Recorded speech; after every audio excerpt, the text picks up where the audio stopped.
Quand je suis né à Wallis, il n'y avait pas grand-chose ici sur l'île. Je parle en termes de moyens de déplacement.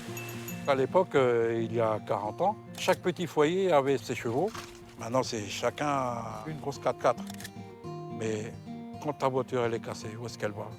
Elle atterrit dans un cimetière de voitures. Donc évidemment, ça pollue. La modernité est entrée, mais de manière assez brutale dans la vie de tous les jours dans l'île. On est français que depuis 1961, quand on a été déclaré ultramarin français. Et c'est là que tout est arrivé, mais par vague. Et le Wallisien ne s'est pas forcément préparé pour accueillir tout ça.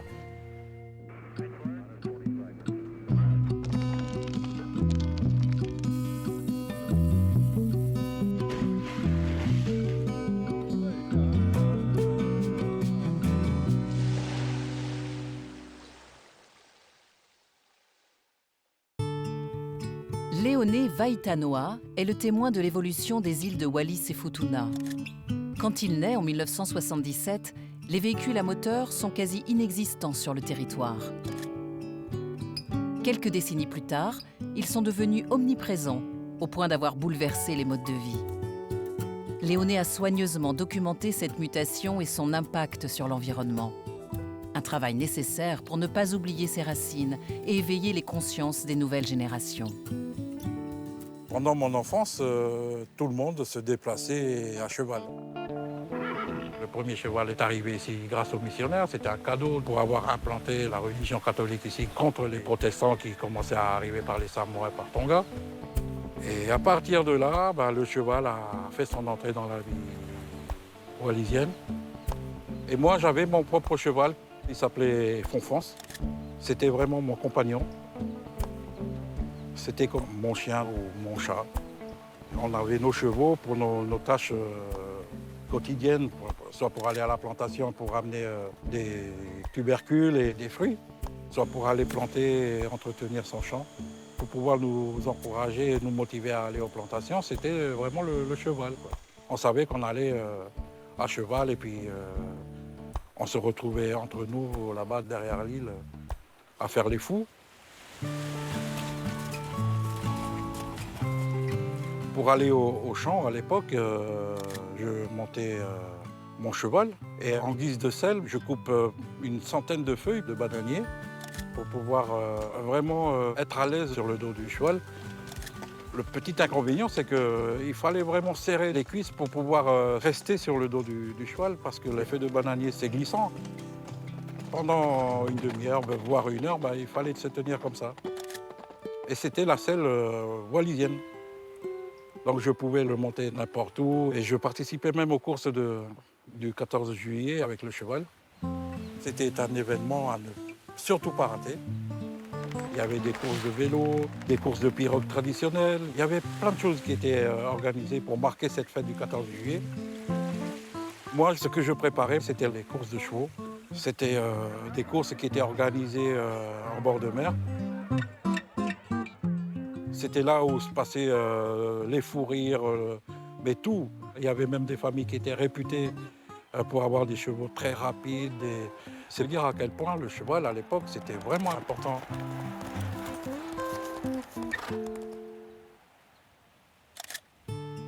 Nous avions des pirogues de famille qui étaient creusées dans des troncs d'arbres. C'était vraiment un moyen de transport assez courant à l'époque. Quasiment tous les foyers devaient en avoir une. On a finalement remplacé la pirogue par des bateaux à moteur. Du coup, la pêche s'éloigne peu à peu de la côte, alors que la pêche au début, c'était vraiment des pêches côtières traditionnelles.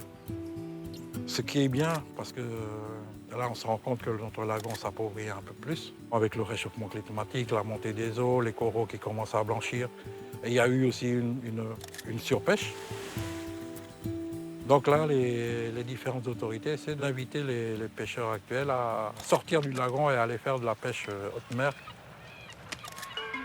Quand j'étais petit, c'était très très rare de voir des véhicules à Wallis. Les axes routiers, c'était l'aéroport, l'administration, le palais royal. Dans le village même, c'était des petits sentiers où tu pouvais accéder à pied. Il y avait 4 ou 5 voitures. Il y avait la voiture du préfet, la voiture du monseigneur, quelques voitures aussi des prêtres de l'époque. Et il y avait une voiture du sénateur. Quand il y avait un événement quelque part, il fallait que les véhicules administratifs soient réquisitionnés pour transporter les gens. Il fallait des véhicules assez costauds, donc ils récupéraient les camions de travaux publics et ils mettaient tout le monde dessus avec leurs bagages et tout.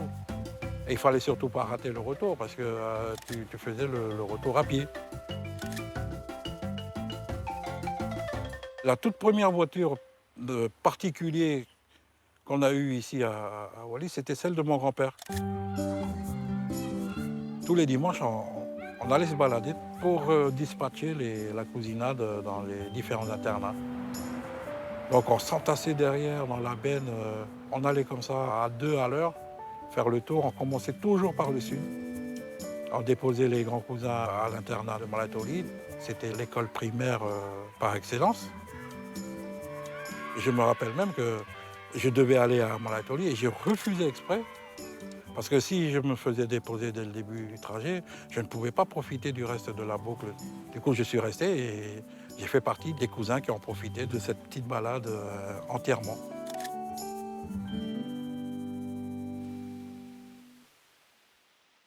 La Vespa est arrivée à Wallis dans les années 1980.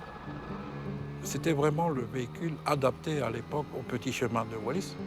La Vespa, non seulement elle faisait le travail d'un cheval, elle pouvait embarquer des régimes de bananes, des sacs de coco, tout ce qu'on pouvait attacher à la Vespa. Elle faisait tout, sans les contraintes du cheval. La Vespa était là, tu mets un peu de carburant et puis c'était bon, quoi. Du coup, les gens, ils ont acheté des Vespas. Elle a carrément pris la place du cheval dans le foyer wallisien et foutounien. Il a complètement disparu du paysage local. Sur une île qui comptait presque 1000 chevaux il y a 30 ans. Et on voit très bien que voilà, ça nous manque. La première fois que j'ai pris l'avion pour sortir de mon île, j'avais 16 ans. C'était dans le cadre d'un voyage découverte à Lourdes. Le petit Wallisien qui sort de son île, qui a juste entendu parler de métro et de train à l'école. Nous n'avons jamais vu de train, nous n'avons jamais eu la notion de l'espace pour voir ce que ça faisait Paris-Bordeaux. Et un train, à quoi ça ressemble, avec quoi ça marche. Tout m'étonnait en fait. Quand on a pris le train pour descendre à Lourdes, et quand j'ai vu toutes ces étendues de terre, je me suis dit, mais finalement, Wallis, ce n'est pas si grand que ça. Ça a été une sacrée expérience, une sacrée découverte. Marqué par son séjour en France, Léoné décide quelques années plus tard d'y poursuivre ses études universitaires. Il part en famille à Bordeaux pendant 3 ans pour une formation de journalisme. À son retour à Wallis, l'île s'est encore métamorphosée avec l'apogée des véhicules tout-terrain. À partir des années 2000, la voiture, mais surtout les grosses 4x4, se sont vraiment démocratisées à Wallis et Futuna. Les routes ne sont pas toutes goudronnées. Ça te permet d'aller derrière l'île voir tes plantations. Ça te permet de prendre des charges encore plus lourdes. C'est vraiment ça l'utilité de la 4x4 à Wallis et Futuna. Du coup, la Vespa, elle change de visage. C'est la jeune génération qui s'en sert maintenant pour les balades. Donc, à la place du sac de coco et du panier de manioc, tu retrouves des jeunes en train de faire le tour de l'île. Et ils se font des courses comme ça les dimanches. Avant les années 2000, il n'y avait pas vraiment de vrais concessionnaires automobiles. Aujourd'hui, nous nous retrouvons avec 7 concessionnaires d'automobiles pour 11 000 habitants. Ce qui est sûr aujourd'hui, la société wallisienne et futunienne, c'est une société de consommation. On importe tout, on n'exporte rien. Au niveau des garages, ils ont du mal à suivre.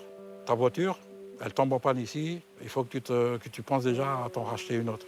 On achète des voitures ici comme si, j'exagère un peu, comme si on achetait du pain. La conséquence, aujourd'hui, il y a trop de voitures. Mais quand ta voiture elle est cassée, où est-ce qu'elle va? Ben, elle atterrit dans un cimetière de voitures. On ne sait pas quoi faire de toutes ces carcasses. Les chefs coutumiers ont lancé une politique de nettoyage, donc ils ont récupéré toutes les carcasses dans les villages et ils les ont déposées au centre d'enfouissement technique. Seul problème, c'est exposé là-bas. On en fait quoi? On ne sait pas encore. Donc évidemment, ça pollue.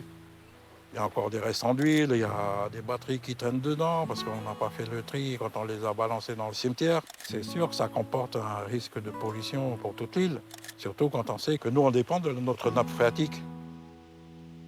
Si jamais on la pollue, ben, on est obligé d'importer et d'acheter de l'eau d'ailleurs. À force de vouloir trop aller de l'avant et de vouloir nous moderniser, ben, on a un peu oublié nos racines. Et c'est ça qui m'inquiète en fait. La multiplication des véhicules dans l'archipel a fait surgir de nouvelles problématiques que ce petit territoire a bien du mal à résoudre. Face à ces enjeux, certains comme Léoné regrettent une époque où les habitants de l'archipel vivaient en adéquation avec leur environnement.